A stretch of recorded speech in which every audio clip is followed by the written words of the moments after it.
जंगल में सारे पंछी मिलजुल कर रहते थे।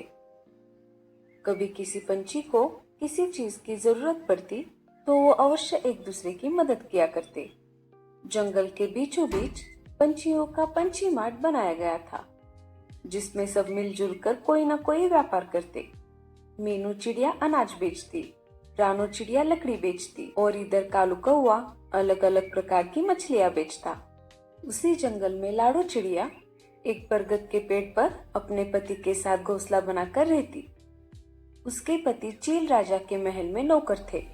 लाडो का परिवार गरीब था, इसीलिए वो खुद का कोई व्यापार नहीं कर सकती थी।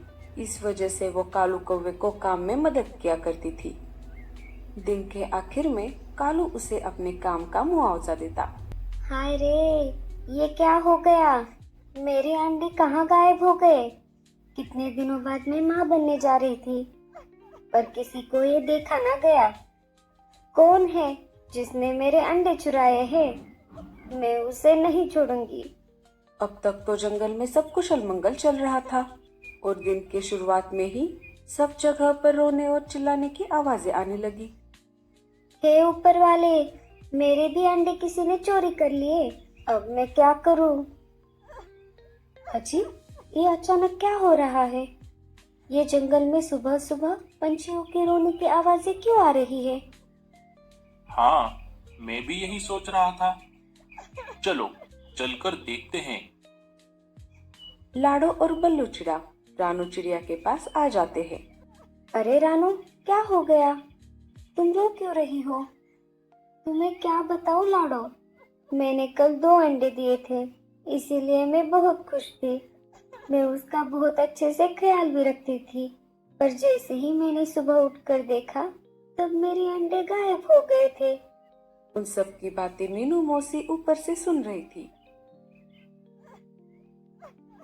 वो उनके पास आ जाती है। बाकी आसपास के पंछी भी रानू चिड़िया के घोंसले के पास आ जाते हैं। अरे रे, बेचारे के साथ तो बहुत बुरा हुआ। अकेले रहो और मस्त अच्छे से जिंदगी जियो। अरे मीनू मौसी, ये आप क्या कह रही हो? एक तो रानू चिड़िया पर संकट आन पड़ा है और ऊपर से तुम उसे चिढ़ा रही हो। जरा वक्त की समझ रखा करो। हाँ हाँ, चुप हो जाती हूँ। मेरा क्या, मुझे मेरे काम है। मौसी, आप भी ना। हाँ हाँ, जा रही हूँ। रानू चिड़िया, तुम रो मत।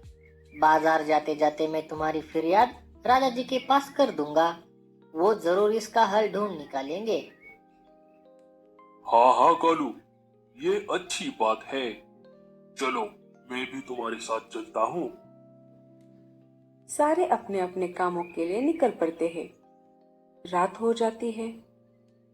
हर दिन की तरह सारे थक हार कर अपने अपने घोंसले में सोने की तैयारी कर रहे थे।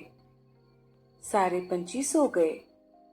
जैसे ही सुबह हो गई, बुलबुल चिड़िया के रोने की आवाज से सारे पंछियों की नींद टूट गई। अरे, मैं तो लूट गई। मेरे भी अंडे किसी ने चुरा लिए। मैं तो बर्बाद हो गई। सारे पंछी बुलबुल चिड़िया के घोंसले के पास आ गए। कल तो सब रानू चिड़िया को सहानुभूति दे रहे थे, पर आज सबके होश उड़ गए थे। अरे बावले, चलो हम राजा जी के पास चलते हैं। ये बात भी राजा जी के पास पहुंच गई। हमारे जंगल में ऐसा कौन कर सकता है? जो भी उसे ढूंढ लेगा, उसे इनाम के तौर पर बड़े पेड़ पर रहने को घोंसला दिया जाएगा। क्योंकि कुछ ही दिनों में वो भी अंडे देने वाली थी। अरे लाडो, तुम चिंता मत करो, मैं हूं ना तुम्हारे साथ। अंडे देने में और 2-3 दिन है, तब तक हम सब मिलकर उस अंडा चोर को ढूंढ लेंगे। चलो अब मैं काम पर चलता हूँ। तुम आज जल्दी घर आना। ठीक है। बल्लू चिड़ा और लाडो चिड़िया दोनों काम पर निकल पड़ते हैं। सब अपने अपने ठेले पर अपनी अपनी चीजें बेच रहे थे। तभी वहां पर एक बड़ा गिद्ध बहुत सारे अंडे लेकर आता है। वो एक ठेले पर अपने सारे अंडे रख देता है। सब उसे देखकर चौंक जाते हैं। अरे लाडू, ये नया पंछी कौन है? पहले तो इसे हमारे जंगल में कभी नहीं देखा। हाँ कालू भैया, मैंने भी इसे हमारे जंगल में पहले कभी नहीं देखा। तभी गिद्ध बोला, अरे मैं बाटला हूँ, पड़ोस वाले जंगल में रहता हूँ। मैंने सुना है कि इस जंगल में पंछियों ने मिलकर बहुत बड़ा बाजार शुरू किया है, तो मैंने सोचा कि चलो अपना काम भी यहाँ पर शुरू किया जाए। अरे नहीं नहीं, हमें क्या आपत्ति हो सकती है, तुम बिंदास अपना काम शुरू करो। अरे मैं तो कहती हूँ हर एक पंछी को कोई ना कोई व्यापार तो जरूर करना चाहिए। चलो तुम्हारी बोनी तो मैं ही कर देती हूँ, मुझे एक अच्छा सा अंडा दे दो। अरे मूर्ख, क्या तुम्हें दिखाई नहीं देता? वो एक बड़ा सा शिकारी पंछी है, उसके एक ही झटके में हम सबकी गर्दनें उड़ा देगा वो। पूछना है तो तुम ही पूछ लो, जाओ जाओ। मीनू बड़े गिद्ध से एक अंडा ले लेती है। इधर लाडो चिड़िया 2 अंडे दे देती है। बल्लू और लाडो चिड़िया बहुत खुश थे। तुम चिंता मत करो लाडो, हम इनका बहुत अच्छे से ख्याल रखेंगे। आधी रात में वही गिद्ध अंडे की खुशबू सूंघकर जंगल में आ जाता है। लगता है कल मेरा व्यापार बहुत अच्छे से होगा। चलो मैं अपना काम कर लेता हूँ। दूसरे दिन सुबह लाडो के दोनों अंडे गायब हो चुके थे। अरे लाडो, क्या तुम्हारे भी अंडे चोरी हो गए हैं? हाँ कालू भैया। चलो मैं राजा जी के पास शिकायत दर्ज करके आता हूँ। उसकी कोई जरूरत नहीं है कालू भैया, आप बस राजा जी और उनके सिपाहियों को लेकर पंछियों के बाजार में आइए, हम वहीं पर आपका इंतजार करेंगे। ठीक है। कालू कौवा राजा जी के पास चला जाता है, जैसा कि लाडो ने सोचा था। बड़ा गिद्ध पहले से ही अपने ठेले पर आकर अंडे बेच रहा था।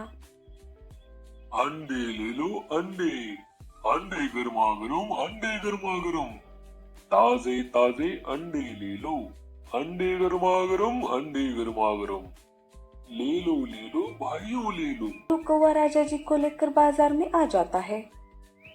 क्या हुआ लाडो, तुमने इतनी जल्दी में हमें यहाँ पर क्यों बुलाया? राजा जी, काम ही कुछ ऐसा है। अच्छा हुआ आप सिपाहियों को साथ लेकर ही आए हैं। जिस अंडा चोर को हम सब ढूंढ रहे हैं वो यही गिद्ध है। क्या क्या ये सच है? अरे ये तुम क्या कह रही हो? राजा जी, ये रहा सबूत। मैंने हमारे अंडों को कलर लगवाया था ताकि हम हमारे अंडों को पहचान सके, और ये रहे हमारे कलर किए हुए अंडे। अरे ये मैंने कैसे नहीं देखा? बड़ा गिद्ध भागने की कोशिश करता है, परंतु राजा के सिपाही उसे पकड़ लेते हैं। लाडो, तुम्हारा बहुत बहुत शुक्रिया। तुम्हारे चालाकी की वजह से हम इस चोर को पकड़ पाए, और तुमने इसमें अपने अंडों की जोखिम भी उठाई। जैसे कि मैंने कहा था, बख्शिश के तौर पर मैं तुम्हें बड़े पेड़ पर घोंसला बनाकर देने की घोषणा करता हूँ। और रहा सवाल इस गिद्ध का, मैं इसे सजा के तौर पर इस जंगल से बेदखल करता हूँ। अरे ये किसका अंडा है? जिसका है वो उसे आकर ले जाए। 2-3 दिन मीनू मौसी ने बहुत राह देखी, परंतु उस अंडे को लेने के लिए कोई नहीं आया। एक दिन उस अंडे में से कौवे का बच्चा बाहर आ गया। मम्मी मम्मी, अरे ये क्या हो गया? अंडे से बच्चा निकला भी तो कौवे का। अब इसे सारी जिंदगी मुझे ऐसे ही संभालना होगा। अगर आपको हमारी कहानी पसंद आई हो तो चैनल को सब्सक्राइब करना मत भूलें। मिलते हैं नेक्स्ट वीडियो में, तब तक के लिए धन्यवाद।